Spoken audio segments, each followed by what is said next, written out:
Excellent. Good afternoon, good evening, good morning, wherever you are. Thank you very much for joining this FutureDAMS keynote webinar. This is the second of 4 keynote webinars that FutureDAMS has been running, and we're running for the next, every 2 weeks, until the 16th of November. This series is developed to formulate around high-level discussions on some of the broad themes of the FutureDAMS research program, and to pull in thought leaders and discussants to speak and share, and I'd hope challenge a little bit some of the findings and some of the things that the project and the research program are throwing up. The first webinar from last week was involved UNDP's Achim Steiner, and he really engaged in that session around addressing what some of the large mega water investments are around the world at present, and the broader context of sustainability with those with respect to the water, energy, food, and ecosystems nexus. And that recording is available on the FutureDAMS website if you want to take a look at that. So this afternoon, we're joined with a great panel, and we'll have a presentation from Julien Harou about the work that's been going on in the FutureDAMS program. This program is really about developing the knowledge base, the tools, and approaches to better support the resilient and sustainable development of large-scale infrastructure in the challenging climate-driven world that we live in. The project is trying to co-develop this decision-making framework to try and develop an online integrated assessment tool and to help plan and design better infrastructure engagements to support water, energy, food, and ecosystem needs. And it's got a series of case studies around the world where it's been doing this. So for the course of the next sort of 55 minutes, we're going to have an introduction from myself just to the process. We're going to hear a little bit from a presentation from Julien Harou, who's the chair in water engineering from the University of Manchester. He's going to talk to us about the actual overall FutureDAMS approach and the tools that he's been developing. And then we're going to hear from a series of panelists. Now, at the moment, we only have 2 of them with us, but that's fine. We'll wait for the third, but we'll have plenty to discuss. First, Claudia Ringler, the Deputy Director of Environment and Production Technology Division within IFPRI. And then secondly, John Matthews, who's the Executive Director of AGWA, the Alliance for Global Water Adaptation. And we're going to hear a little bit from them in reflecting upon some of the things that Julien's presentation has demonstrated and thrown up. And then we have a series of questions to ask them, just to go through a set of steps to understand a little bit more about what their reflections are about the work of FutureDAMS, and possibly to challenge it a little bit as well.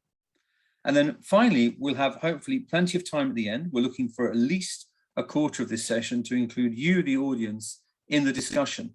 Please post your questions into the chat, but also we will pick up on some of those questions. And if possible, we'd like you to actually ask those questions yourself. So we'll come back to you on that later in the afternoon.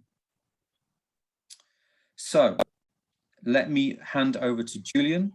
Julien, if you're ready with your slides, please, if you could give us your presentation for the next 15-20 minutes. Thank you very much.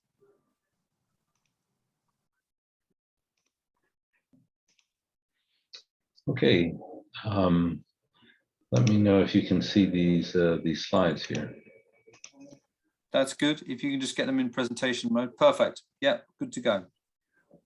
Okay, great. Well, I'm really grateful to James for accepting to chair, and for Claudia and John to join us today as respondents.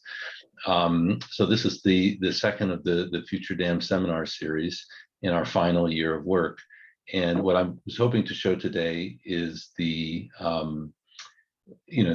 overall approach, a quick example on a case study, and then to quickly move into a discussion of the wider policy relevance of the work that we're trying to do on the design of water, energy, food, environment systems, as mentioned in the title. Okay, so thanks again, and welcome everybody. A quick view on the research team here. So this is not everyone in FutureDAMS. This is just those who are directly involved in the actual the case study results that I'll show today. So it's actually a small portion of the FutureDAMS consortium, but I just wanted to show the researchers who did a lot of the modeling that's going to be shown quickly today. So I guess the wider question here is how to achieve water, energy, food, environment, security, and prosperity. And given the significant challenges that arise because of the complex interdependencies of these systems, and the fact that often, whether it's regionally or nationally, these resource systems are shared. And they're shared by power markets, by transboundary rivers, by shared aquifers, by food markets. But there's always overlap, and there's never a sort of perfect fit between the political system and the natural resource system. So there's all sorts of difficulties and challenges, which certainly make this interesting. And so really the FutureDAMS question that we asked is really the investment problem. Is if you want to invest in development, if you want to take action for development, well, what interventions do you pick? What are the infrastructure investments, the management policies that help develop your system and achieve a good balance of benefits? So really quick here, FutureDAMS included all sorts of disciplines, lots of researchers, I think more than 80 in the UK, in Europe, and some very strong case study partners in the Volta River Basin, in Myanmar, in East Africa, and in the Middle East. So we were very lucky to have those. The case studies are at different stages of advancement, and I was hoping to show some early results from the Nile in terms of a river basin and energy system co-simulation, but we're still chewing on those. So I'll be showing mostly results from Ghana today, but I'll be showing the tool set more widely. So here are the case studies of FutureDAMS. So today we'll look at the Volta River Basin in West Africa, but the work is ongoing in the 4 case studies. Okay, very quickly, a summary of the approach. There'll be no equations today. Really what we're doing here is we're I guess the engineering term for what we're doing is the capacity expansion problem and the kind of real world term for that would be the development investment problem, or the development problem is how do you pick interventions in complex systems? So the way that economists and engineers and scientists have roughly done that, I'd say over the 50 years, is that when they want to evaluate something, well, they simulate it. So they just use a computer to track the physics and the benefits, how the benefits are being distributed across space and time. And so, that's what we do. Certainly the first step of this approach is we just simulate the system. In this case, it's a water, energy, food, environment nexus system. So, we're talking about typically weekly or monthly simulations over, let's say, 20 to 50 years.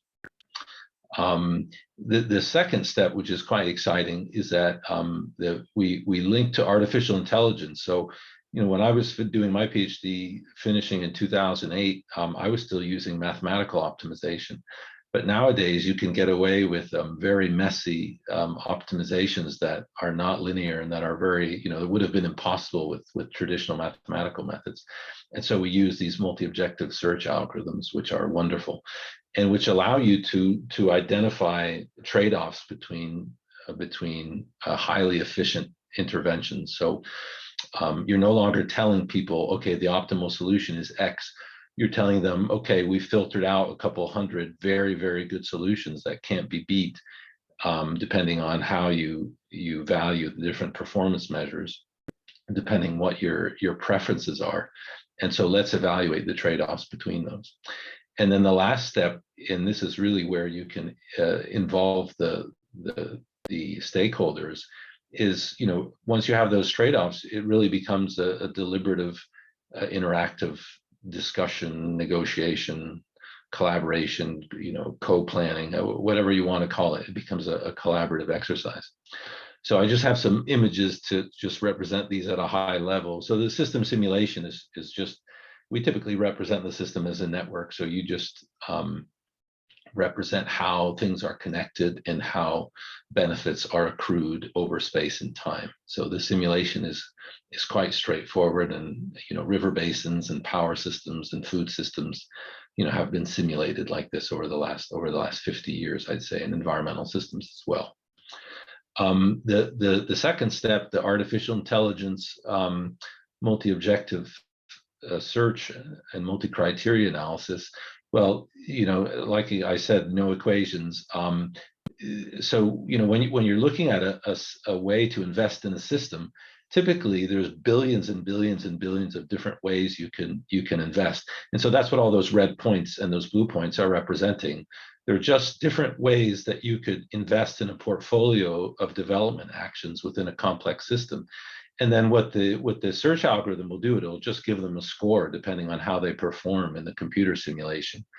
And then what an economist or an engineer would be really interested in is this blue line of points, this what they would call an efficiency frontier.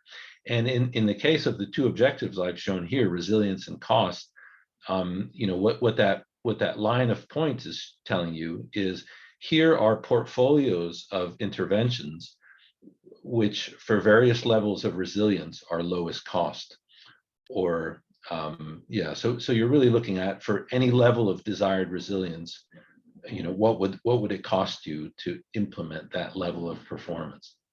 And so each of those points, if you will, is a bundle of investments or a bundle of development actions of how you could grow your water, energy, food system and how you could invest in it. Now, it turns out that plot has two dimensions, and that often stakeholders are interested in more than two dimensions. So we actually have to shift towards the plot on the right, and the 9 blue points have become blue lines. So, and the fundamental reality of a trade-off plot is simply representing the fact that you can't have your cake and eat it. So if you have really good resilience performance, typically that's quite expensive. And if you have a really low cost system, it might not be so resilient. So that's what the crossing of those lines means. So the blue points on the left become the blue lines on the right. And that it becomes quite useful because all the plots that we're going to look at today have that format. So hopefully everyone's understood that plot on the right. A perfect system would be a straight line across the top, right? It would indicate that you're having a low cost solution and a good resilient and a high resilience solution. Unfortunately, as the trade-off, the crossing lines show, you typically can't get that in the real world. There's typically trade-offs and compromises. If you get something in one area, you have to give up in another. So that's the second step of the framework. And the third step is really this collaborative co-design. And that's where you look at those trade-offs with stakeholders, you build the simulation models with them, and you deliberate those trade-offs and try to negotiate or agree on the interventions. And that's quite a messy process. And I don't think we've actually ever really done that in a proper way. And so that's something that definitely I hope our discussants and our respondents today can challenge us on and can help us think about how to do this third step. Because what I'll be showing today is mostly the first and second. This third step is hard to do, and we still have to figure out how to do that correctly.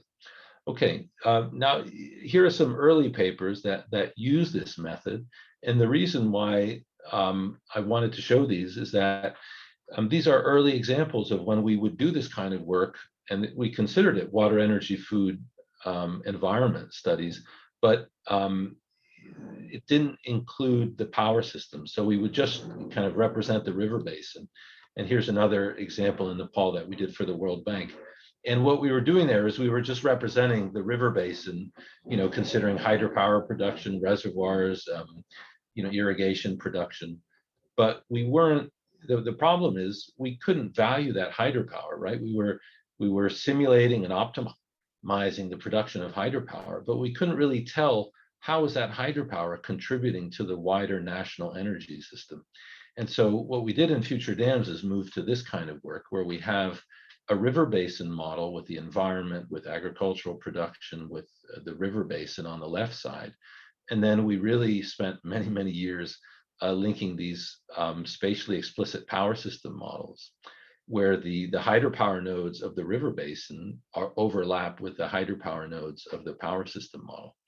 And this was done in collaboration with Matteo Spanteri and his whole group from IEEE researchers in the electronic and electric engineering. So that's been really interesting, and some of those results I'm going to show today.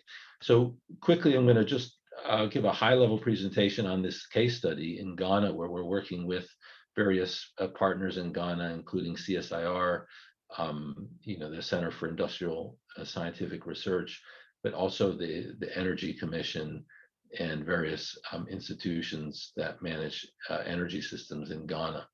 And Ghana and the Volta River Basin are an interesting place to do this kind of work. There's the water and energy demands are increasing. There's high solar potential, particularly in the north of the country. The wind is more in the south, and there's more demand for energy in the south. So the design challenge that we posed ourselves here in FutureDAMS is, how could you meet future energy demands, reducing emissions, minimize hydroecological disruption, and I should add also enable resilience and adaptation under various scenarios of possible hydrology. And then, although it's not always the case in this framework, in this particular application, we asked the question, could you manage could you meet that future water and energy demand without new dams? And that's not something that we do overall in FutureDAMS. There's plenty of projects where we're looking at new dams, but in this particular application, we were looking at a design challenge without any new dams. So, we turn this into a multi-criteria search problem. And so we want to minimize capital costs and operating costs. We want to minimize load curtailment, which is energy not delivered. We want to minimize the CO2 emissions and harm the environment and the hydroecology as little as possible, make it as similar to the natural hydroecological state as possible, and then maximize crop yields and maximize flood recession benefits. So the decisions, if you will, of this design problem are, how much do I expand renewables? Where do I put them? How much do I expand my power grid transmission system? And how do I reoperate all the water resource reservoirs in the whole country to meet all these 7 objectives? And so, okay, so then we do our 3-step process, right? We do the simulation, then we do the search process. And now let's quickly look at some results. And to help you interpret these results, we're going to look at three kind of development scenarios, if you will. In the first case, we're only updating the operating rules of the reservoirs. In the second case, we're adding transmission lines. And in the third case, we're doing the first 2, but we're also allowing for new bioenergy and thermal production expansion in the energy system. And so, I guess the question we were posing is, as you allow yourself more flexibility in how you invest to get better results, and how do the results change? So luckily, I gave you that little training on multi-objective visualization. But so this is a 7-dimensional plot or 8-dimensional plot of, that's like the one that I showed you before with resilience and cost. So if you had a perfect score, if you had a perfect development or investment portfolio, it would be a straight line across the top, and you would be doing perfectly in all of these performance metrics. But of course, you never can have everything. So you have so and that's in this the 4 axes on the left are the objectives. So if you had a perfect scoring investment, it would be a straight line across the top, but you see that you can't really get that. And then the things on the right here are actually the decision variables. So these are the things that you invest in. So you're going to be, how much intermittent renewable production are you building? How many transmission lines? How much bioenergy expansion? Now, this plot's a little bit confusing because you have those 3 intervention scenarios, the 3 that I showed you here. So first, the green is just changing the way you manage the water. The second one is you add new transmission lines. And the third one is you allow yourself more bioenergy and thermal expansion. And in all 3 of these, you're allowing yourself to invest in wind and solar. So let's just look at just the first one. So if you were just operating the reservoirs, and you can see here, let me put my pointer here. So you can see what I did here in the hydroecology is I put a filter, which means that all the, each one of these lines represents a set of investments in the national Ghanaian system. And I've put a filter here, which means that the hydroecology has to perform well. Okay, so that means you have to be not too disruptive of the hydroecological system. And so you can see what that does is that the load curtailment does not do very well. This would be everyone gets all the energy they want all the time, and this would be there's constant power cuts.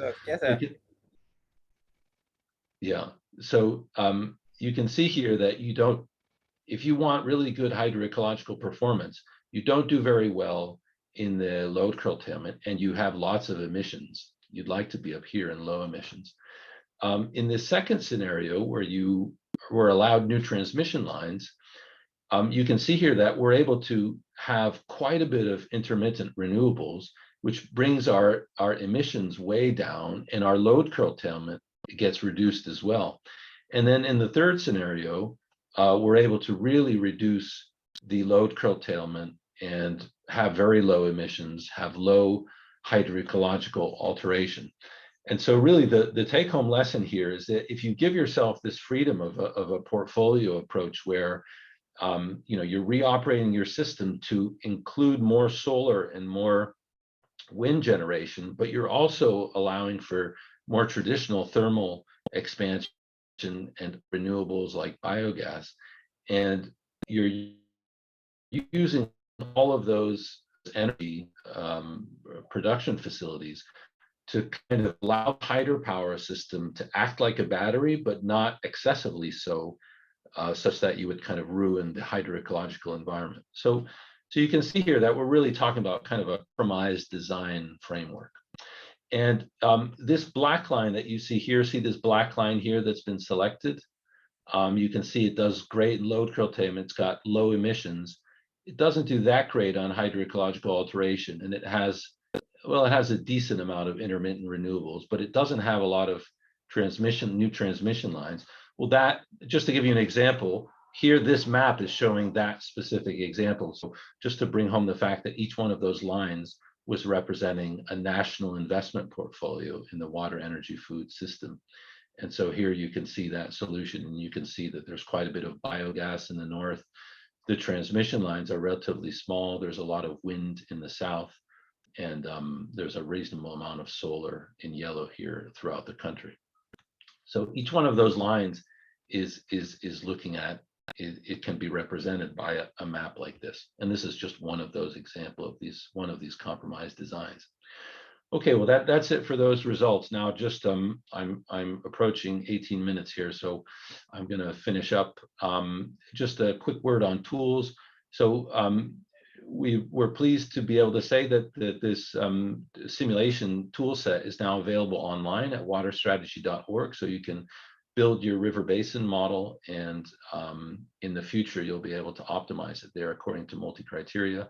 Right now, the portal still works in just simulation mode, but it's already really exciting. You can build models online, and you can share them online a little bit like you would share a Google document. You can share your river basin model. So this, in the pandemic, this was a great way to work with our partners, because we could just all share models and work together online. And that the Water Strategy website is here. You can see there's lots of partners, and you just make an account and you can start. And there's a whole training. You can see here online training. There's a whole training portal with videos and stuff. So hopefully that's something people can look at. We just a quick here's that is a user interface online looking at our Tigris Euphrates river basin model, just to give you an example of that. Here's the Ghana, the example I showed today. Here's that model in the interface. You can see the power system in red and the water system in gray. And then here's the East African case study. I was hoping to show some early results there, but we still won't work on them. So unfortunately, you'll just see this schematic. So this is the whole water energy system of East Africa that's been modeled in the same way. So that's it for my slides. As you can see, that we think that the FutureDAMS, we feel this approach allows to represent spatial and temporal interdependencies among water, energy, food, environment sectors, helping to improve design potentially to avoid intersectoral conflicts and maximize synergies across space and time. The online user interface allows us to collaborate more effectively and efficiently. But in terms of governance, you know, we don't really feel like anyone owns this WEFI design problem. You know, you have individual ministries, but no one does water, energy, food, environment design. And so I think that's maybe what we'll get into now as part of the discussion. So sorry I went over by a minute, and thanks. Look forward to the discussion. Great, many thanks, Julien, for that. If I could ask John and Claudia to turn your videos on, just so we can have you on screen, that would be great. Excellent, thank you. And so let's just think it through. I mean, I took a few notes there from what you were saying, Julien, including the point right at the beginning about how to solve an investment problem, not a technical solution or a single piece of research, but actually trying to solve something very practical and very challenging for different institutions to sort of work towards collectively. So that sort of leads me into a first sort of question, really. And if I'll ask the same question to both of you, John and Claudia, but if we go to Claudia first, you know, can you, thinking through what you've just heard from Julien there, think of actual existing institutions who use this type of system scale methods and models that we've just heard about? Is there any that you've come across in your work and your research? Is this really new in this sphere, or are people using this, but maybe it's an element of the scale of this type of work? Yeah, maybe let's say, obviously not exactly these systems, but similar systems and modeling tools are, I think, increasingly used and increasingly demanded. I mean, like so-called high-income countries, you know, Murray, Darling, Colorado, etc. They all have their water simulation modeling systems, and they're certainly guiding investment decisions. But obviously, political decisions then often supersede what the simulations would suggest one should be doing. And most of them, I mean, those two certainly are not directly linked to energy systems design analysis, in part because those energy systems have already been, you know, quite developed, and they're only making incremental changes at the margin. In terms of more low and middle income countries, I think that's exactly where we do need those combined systems. So what we see, so, you know, I'm an economist, so in terms of macroeconomic modeling tools, so, you know, the CGE, the computable general equilibrium modeling tools are actually used all the time in governments in low and middle income countries to drive investment decisions, and in fact drive decisions on irrigation, roads, energy, etc. And usually, you know, some of the parameters that ministers of finance and governments are interested in are job creation, welfare, poverty reduction, etc. But what these models often currently lack, or actually always currently lack, is the impact of climate, the impact of water resources. So, for example, they use average climate, right? Because they don't reflect climate. And we know that if they would consider, you know, some of the issues that Julien is modeling, we already know that a road investment wouldn't look as the benefit for poor and for GDP growth would obviously be lower, because roads get washed out, roads are not being used if there's a drought, or they're used for other purposes, not to generate growth. The same thing, irrigation, you know, would look better if we would consider energy availability, or, you know, for example, solar energy, and they would also look better once we consider weather extremes such as droughts. So I think it's clear that the existing modeling tools that are being used in governments, in planning units, they need to better integrate natural resources. And I think the kind of tools that Julien has suggested would be a first step. And especially like the Ghana example, that's largely national. So again, I think, you know, we always talk about transboundary nexus, but it's probably best if we get some great national examples in place, so that then we can expand from there into transboundary settings. Great, thanks very much, Claudia. John, the same sort of question to you, really, in terms of just, you know, users of these types of systems that you're aware of. Sure. So I've been working on climate adaptation and resilience issues since the aughts, and I and I'm also a biologist, so kind of two hotspot issues in Julien's talk. I'd say as an individual, I've learned to live with disappointment on both of these issues. And I think Claudia is absolutely right on kind of three critical points. One is model use is widespread, especially in the development end of projects. That in more middle and upper income countries, we see a greater use around climate risk assessment, and also the kind of third box around considering the environment. But these tend to, I would say, be disappointing on all three parameters to me personally. So the models that we tend to be using, it's a fairly discrete number of models that tend to be used in most countries. There's almost a kind of fixation in most countries, and they are still very stationary and often very narrow bore in how they define and identify and ultimately solve problems.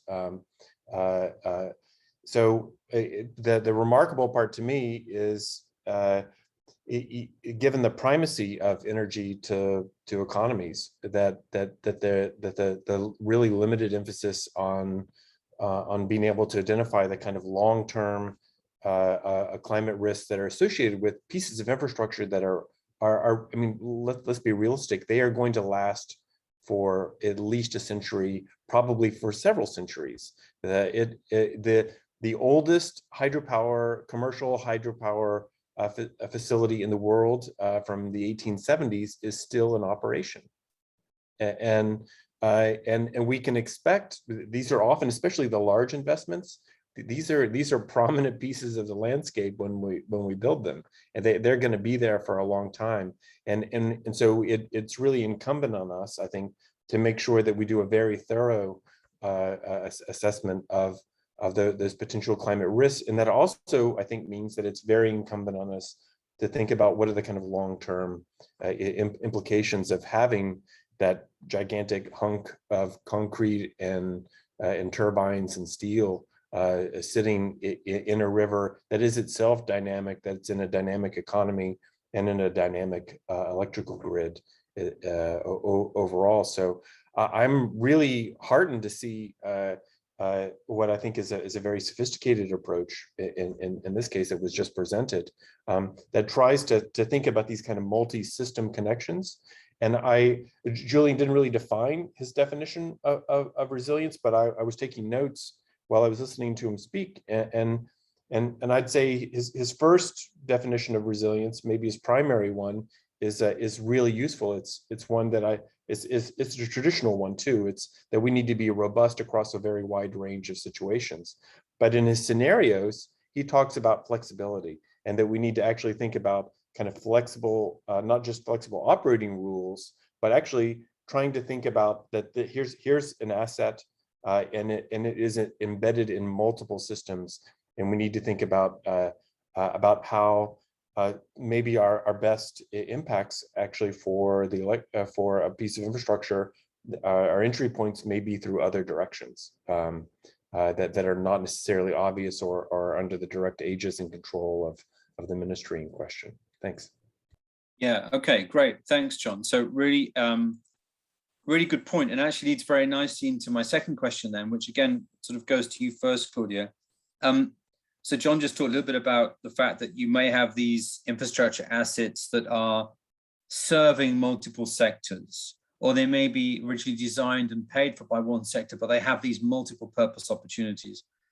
So if you were to try and bring some of that system scale planning, integrating what renewable energy, for example, hydro and other renewables actually could bring to that sort of water, energy, food, environment need and trade-off discussion, how would you go about that? I mean, are we talking about Julien's point at the beginning about how trying to solve an investment problem? I found a really interesting way of framing it, because you're trying to mobilize finance for multiple sectors without it being sort of seen as an individual line ministry grab for what they want to do, but it's actually trying to solve much more national and in some places global problems, if you think about it from a climate perspective.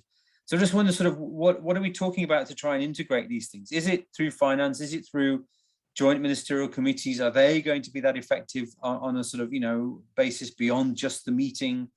Do we need more investment in the capacity and the technical systems to make this work, both from the national and regional level, not sort of just flown in expertise always? So I just wondered, how do you, what's effective in this space?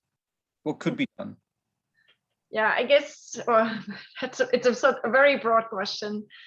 I mean, so when we, I guess, come from the top, so when we talk about the electric grid, so obviously automatically you need government agencies, you also need your donor, I mean, either you can fund it yourself, which is very unlikely, so you need some international access to some finance access to develop the national grid.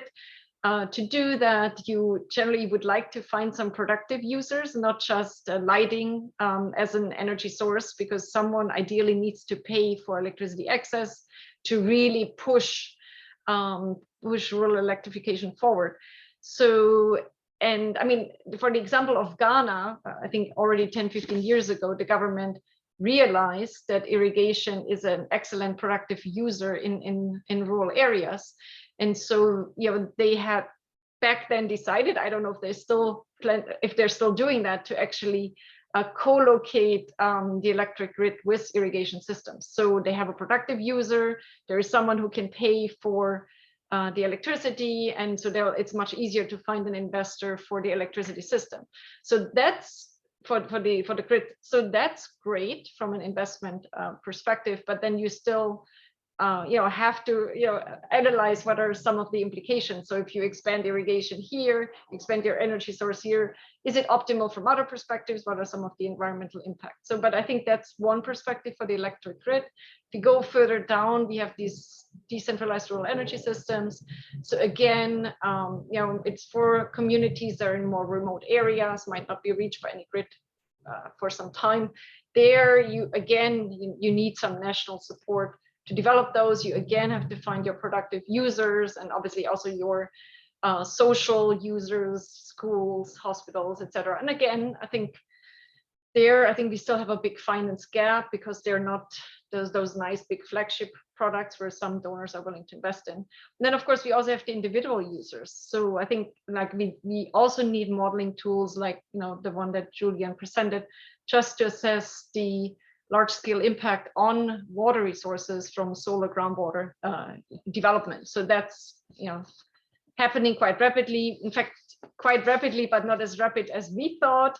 But it might, it's like in spurs and push and pull. But very likely we will see many more solar irrigation pumps out there. And even so, those are individual investments. We need access to credit, but they will not be easily linked to any assessment system, support system, but we do still need to use those modeling tools to understand what can they contribute to the rural energy system, because those solar panels can be used for multiple purposes, but also what do they do to water systems in terms of reducing base flow and rivers and so forth. So anyway, there's a lot of things out there, and I think I just tried to touch upon a few here. Great, thanks, Claudia. So John, the same question to you really, just to get your reflections, and just a quick point to the audience. If you've got questions for Claudia or John or Julien, please do put them in the chat now, then we can take them as they come up. John, over to you. Thanks, James, and great points, Claudia. My perspective, I see that there's often a tension in, especially in energy investments, that the financing has really kind of followed the long-term thinking from engineering, that we need to treat an investment as an individual asset, almost kind of disconnected, freestanding, that we could draw a little circle on the map around the investment and treat it in isolation. And even some of the more recent attempts to think about sustainability or resilience in the context, especially around hydropower, have kind of continued that I would call it almost an unforced error in our thinking around energy, especially hydropower.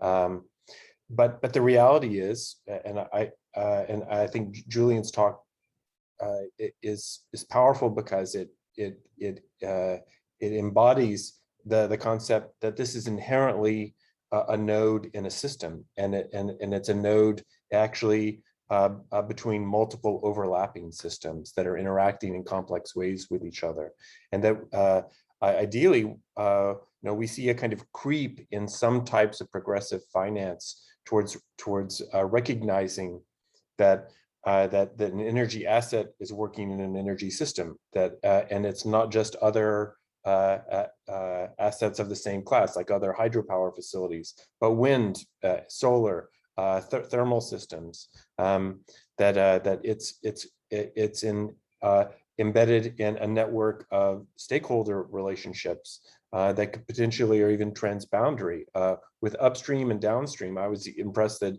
Julien was even making mention of groundwater sources in his talk, really viewing this as a kind of complex eco-hydrological system. And lastly, we often treat, even in the most developed countries, we think about ecosystems themselves as relatively fixed rather than dynamic systems, and that they're a kind of target of regulation, rather than thinking of them as a kind of independent and complex stakeholder in themselves, that we need to be thinking that they're on their own trajectory as a result of climate change, as a result of other economic development decisions, and they always get mentioned last, right? So like I have been working with the Climate Bonds Initiative, for instance, over the past 6 years or so on resilient infrastructure investments for climate and green bonds. That and of all of the criteria that we've developed for investors, I'd say the most disappointing have been those around, especially for hydropower in general. We have been very limited and unprogressive. I'm not really excited about what I've seen from groups like IHA in this space either. They kind of perpetuate and continue this very independent, isolated asset thinking, rather than the big implication that I take from Julien's talk, which is of a node in the system of systems. Yeah, thanks, John. So yeah, okay. So that whole issue of the stakeholder relationships, institutional relationships, and the asset relationships to ensure that there's that level of coordination, which I think is sort of in many ways what FutureDAMS has been trying to look at from a sort of system scale modeling side of things. But then Claudia asked an interesting question to you, Julien. I don't know, Claudia, do you want to ask him it directly rather than me do it for you? You put it in the chat, but it's a good one. Sure. I mean, Julien posed a question, I think, at the end of his presentation. So, systems have been developed. So what? So who will be the next users, and how can we ensure, that countries have the own these systems? And so, yeah, given they're complex, but you have some that can operate at the national level. So, I mean, what are your thoughts, and what are you currently doing right now? I mean, you've mentioned the platform capacity building, but how are you getting these systems into national governance frameworks? And I'm asking because just before this session, there was a Nexus Regional Dialogue event as well, and they only focused on the governance and not on the models. And so it's interesting to see now one that focuses on the models. And so yeah, just what are your thoughts in moving institutionalization forward? Thank you. Well, I think you'll be disappointed, Claudia. I was hoping that you and John would be the pros at this.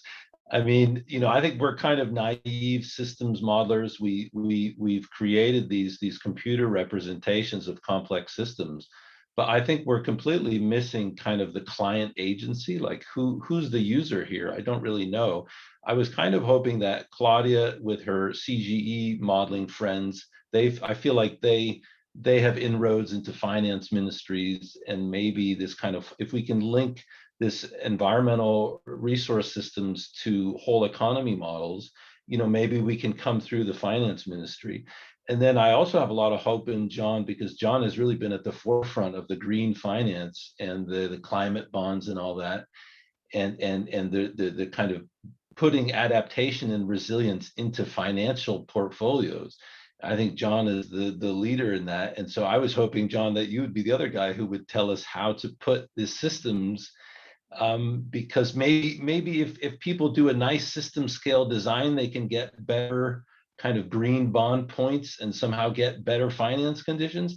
I don't know. I think we're very naive at this, and I'm hoping that Claudia and John can share some advanced ideas. And so a few people in the audience, I saw William Rex and who's there. So maybe people in the audience have some ideas as well. Yeah, thanks, Julien. So yeah, I see you pointed out William. I see him in the list as well. William, I don't know if you've got any thoughts or reflections on this topic, given your role as well. But John, Claudia, any reflections on that from Julien? I mean, I think there's almost the expectation that this is I like the idea of an investment problem is exactly right, but I think there's almost the expectation that the financial side is as dynamic as we want it to be able to allow this type of finance to flow. And I think I would probably question that, but I wondered what you thought about that. I mean, just quickly from the earlier event today, so that happened to focus on ECLAC, SADC, and the Niger Basin. So different basins, but obviously, similar issues. And definitely all of these three regional entities, let's call them like that, they're obviously not the same.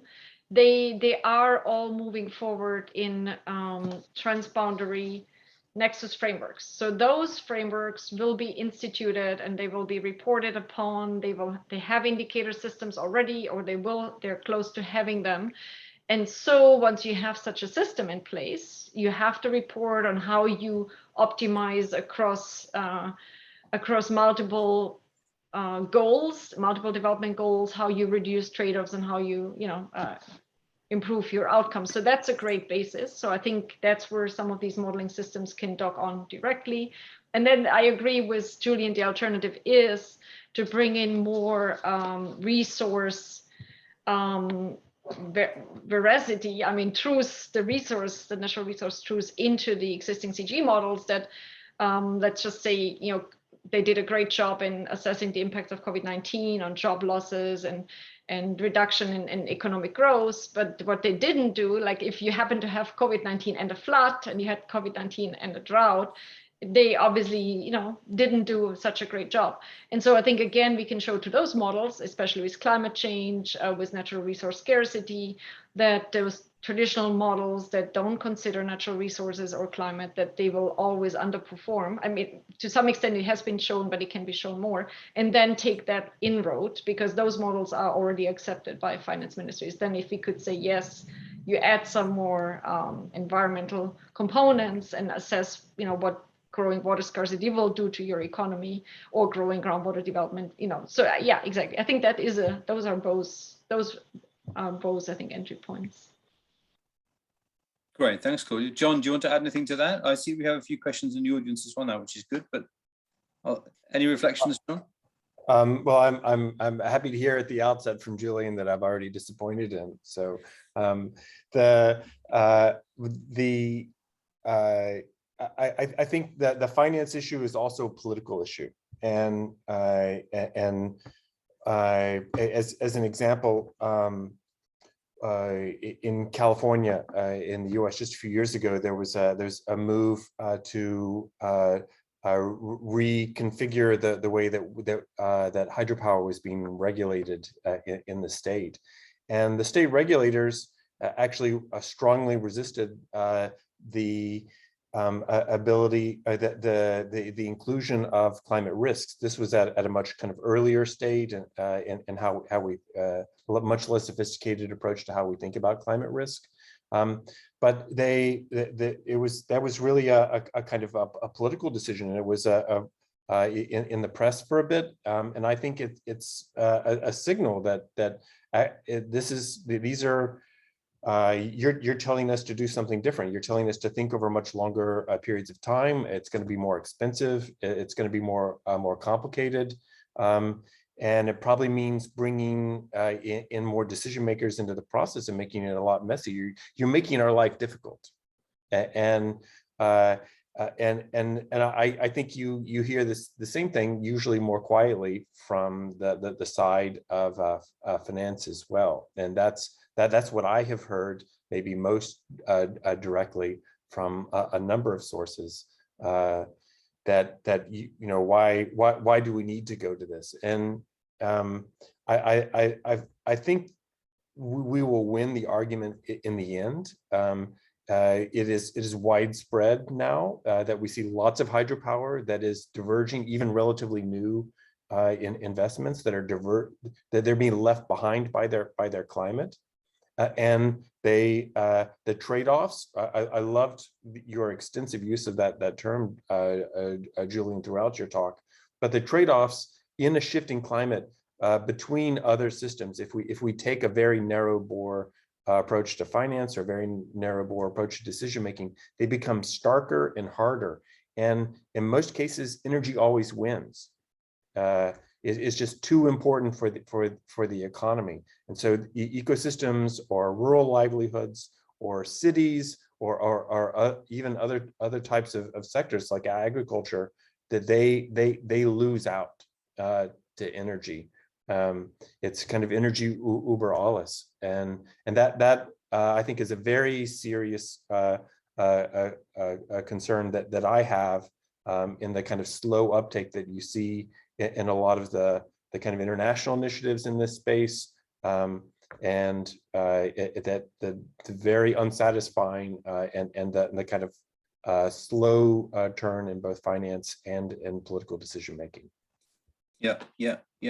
No, those some excellent points there, John. Let's hear from a couple of people in the audience. So, William, you were willing to come in with some points. So, can we hear from you if that's possible? Sure.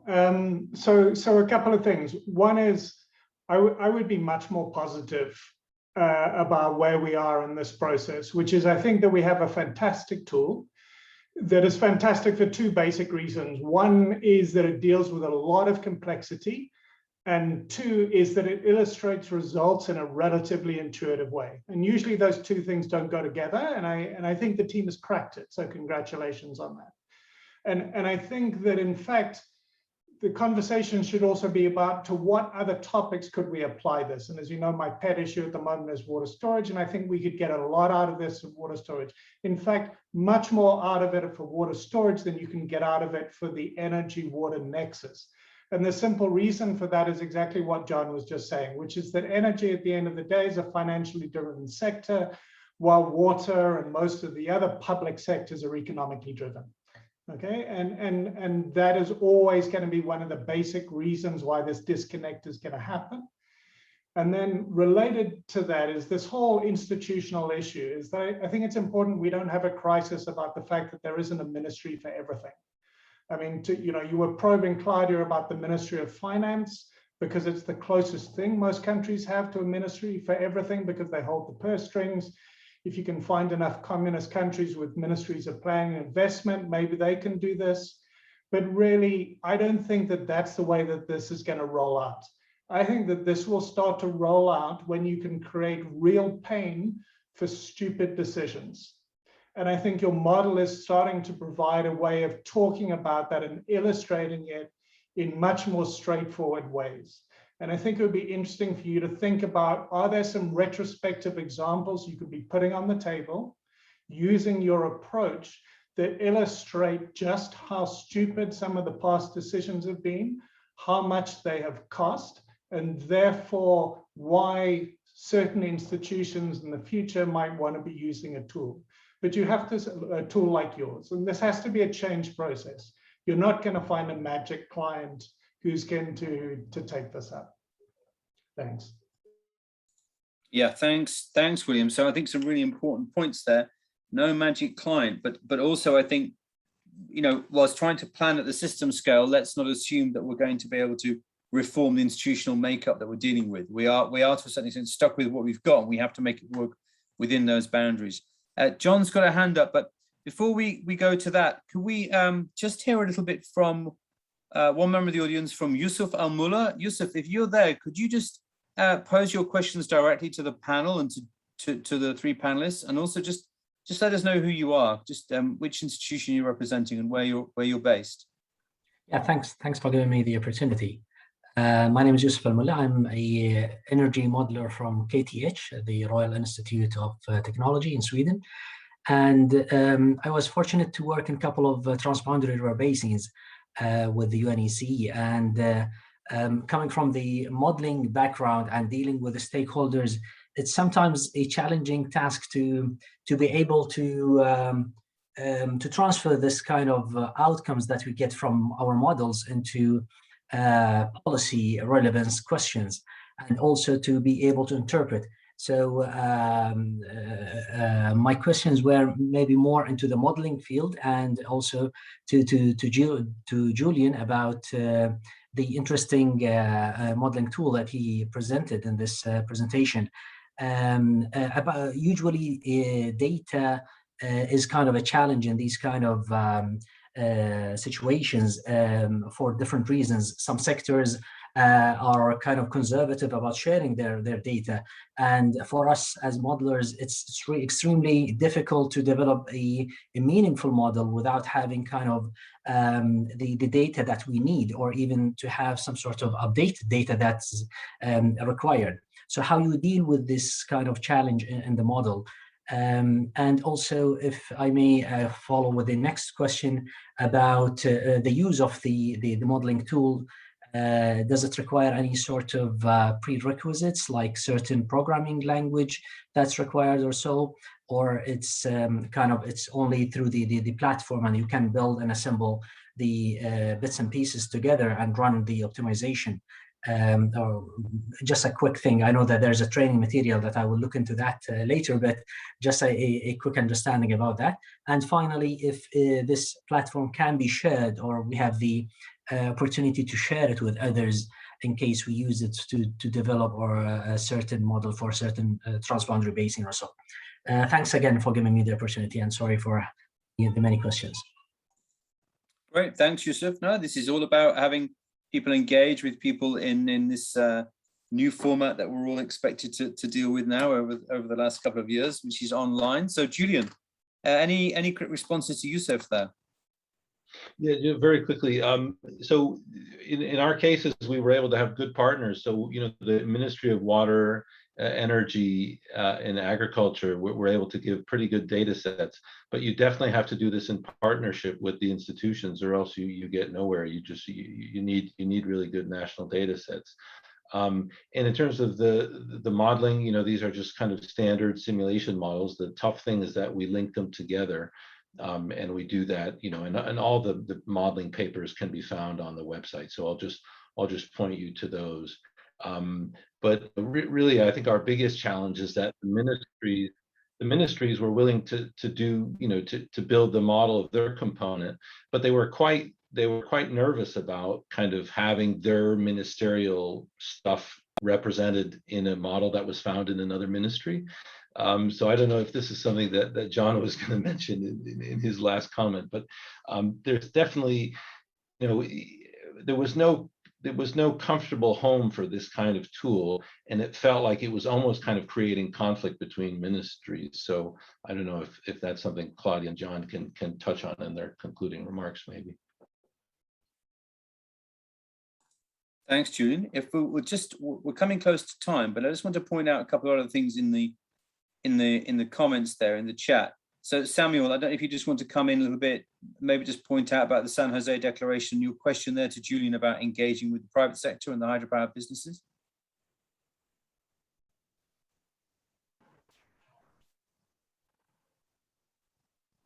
Samuel, you there?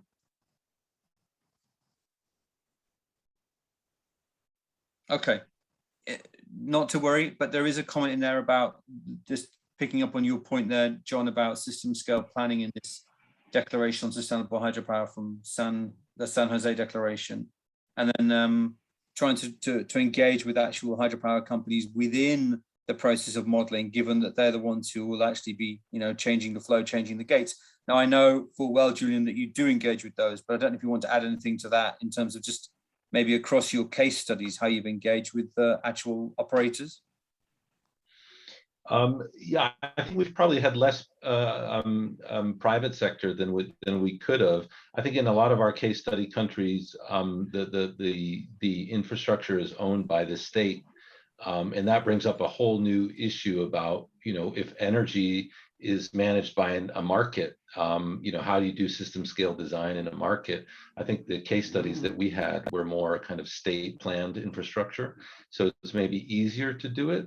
But I'm not sure because, well, you know, that's an open question. You know, that links to the finance issue that both John and Claudia brought up. Is, you know, really the question, fundamental question here is that, you know, how do you incentivize people to make good investments and good behavior in investing in systems? And, you know, we really haven't cracked it. You know, we've just provided a tool that helps you make less stupid mistakes. And I like the way William challenged us to maybe identify some mistakes so that we can motivate people to do less of them. But I think it's still, we still, the institutional and the motivational drivers and incentives, you know, are really not there. Well, we haven't been able to identify them. And so I'm really keen to hear from all the colleagues here. Great, Julien. Yeah, interesting point about operating in that sort of that market environment and how procurement could possibly drive the innovation that we're looking for here. We'll just take a last minute from Claudia on any sort of concluding remarks from this, and a last minute from John. We have another comment in the chat there from Lucia Di Strasser at UNECE here in Geneva, talking about the latest publication. She's provided a link in there as well, which actually we were involved in a little bit on financing Nexus investments. And that's interesting reading for people in terms of how that's proposing how to mobilize investment in that transboundary sphere that's trying to deal with some of these trade-offs. But let's go to John, Claudia. Any final comments from you, last minute? Okay, maybe, yeah, doesn't matter who starts. I mean, I guess back to Julian's question on where to dock such a framework, and William didn't sound as positive about docking them with planning units. And of course, for me as an economist, this is generally a very good unit if you work at the national level. But I think in general, actually, you want to dock it at whoever thinks they can get the biggest bang out of having this kind of modeling tool, and that can actually be a weaker entity in government. And some people seem to think that energy and ag are strong. Yeah, we seem, yeah, I guess different opinions, right? I think everyone thinks their own ministry is not that strong, the ministry they relate to most. So yeah, I think the key is create capacity everywhere, wherever you can at the technical level, actually add capacity at the university level, at other agencies, like some think tank level. So do that in parallel, because we know that, you know, you create capacity and people constantly rotate out. They actually go to better jobs because we build capacity. So the key is to do this all the time, make sure that you feed some indicators that need to be reported on at national level as part of, for example, growth and development plans, whatever it is. Once you bring these indicators in, they need to be reported on. They can only be, you know, developed with such modeling tools. And I guess climate risk could be such an indicator. Are you really reducing climate risk? Are you really increasing energy security? Are you really increasing energy equity, et cetera? So once you bring some of these indicators into national reporting systems, someone will have to, you know, develop the data and the analysis around that. Yeah, I think those are some of the points. But yeah, the ideal point is to, yeah, if it creates conflict, obviously put it everywhere, and then whoever seems to be the, you know, agency that feels a little bit more strongly about having access is probably then the best one to manage it. But at the same time, everyone else has to be kept abreast and on top of things, because otherwise they will reject it. The last thing we would want is develop a tool that gets rejected by, you know, some ministries. So then you will, yeah, definitely not get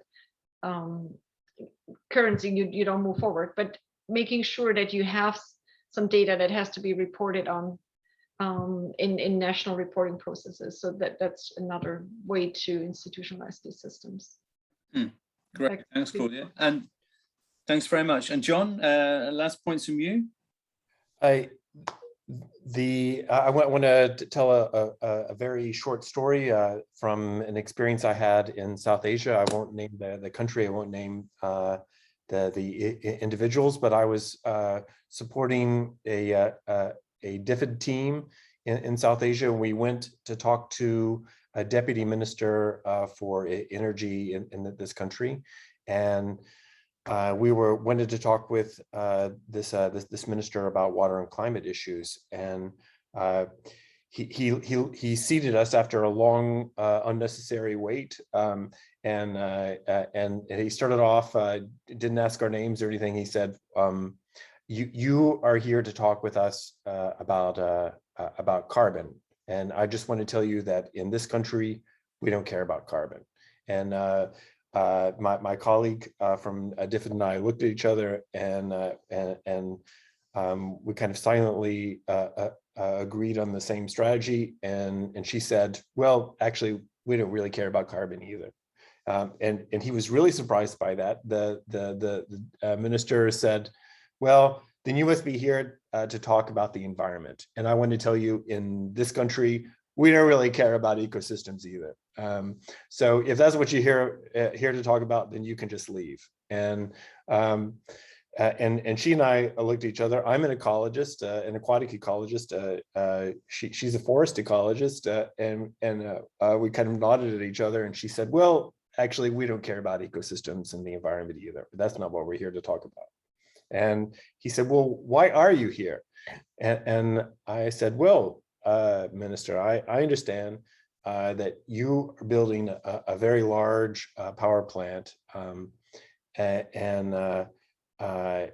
it was a thermal plant in this case, and I want to know is like where you're getting the water for the cooling systems." And he was very puzzled by this question, and he said, "Well, it's from a canal, of course." And I said, "Actually, it's not from a canal. It's that canal is connected to one of the great rivers of South Asia, and that river, actually, where you are, all of the water comes from the Himalayas. It comes from a glacier snowpack system, and it is in very rapid dynamic change. And in your province, in the last 10 years, you've had a 100-year drought and a 100-year flood.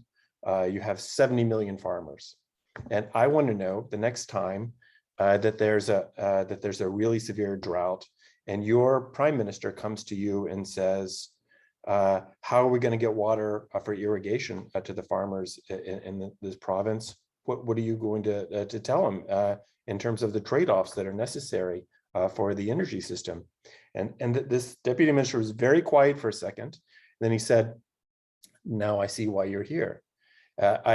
I think William's question is right. We need the kind of unfortunately ample diagnostics that show the political and economic devastation that's occurring in places like the Zambezi, on the Colorado, in many other Venezuela, many other places at this stage, in terms of hydropower that is unresilient, that is unresponsive, that is forcing us into really destructive trade-offs. And I think what this tool presents effectively, it's an answer to a question that we want people to be asking, and not enough of them are asking the questions that this tool solves.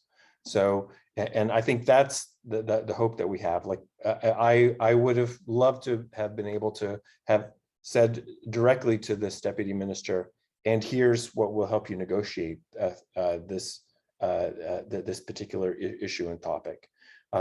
So finance is a really big part of it, but I think that the political costs are at least as important, and they and it's really this kind of long-term thinking about maybe the last system, the ultimate system is the political system that this tool needs to be interacting with. Thanks. Great, thanks very much, John. I mean, there's an awful lot in here, and I hope people who want to go back into it will revisit the recorded webinar on the FutureDAMS website. Thanks very much, Claudia. Thank you, John. Thank you, Julien, for your great inputs and the presentation, Julien, and your great reflections. Thank you very much to the audience who've been with us, and we've gone over time, to which I apologize, but I think once we'd got going, we needed to keep that conversation moving. Thank you to all of you for staying with us. Thanks to for your questions. And I just want to point out, please do join the next webinar in the FutureDAMS series. It's on the 2nd of November. It's on moving to a zero carbon world and the future role of hydropower. It's bang at the start of COP26 in Glasgow. So it's very relevant for the actual current global conversation. So do try and join that if you can. Thank you very much for joining us this afternoon, this evening, this morning, wherever you are. Thank you to the panel. Thank you to the University of Manchester and the FutureDAMS program as our hosts. And I wish you a good rest of the best of your day. Thank you very much.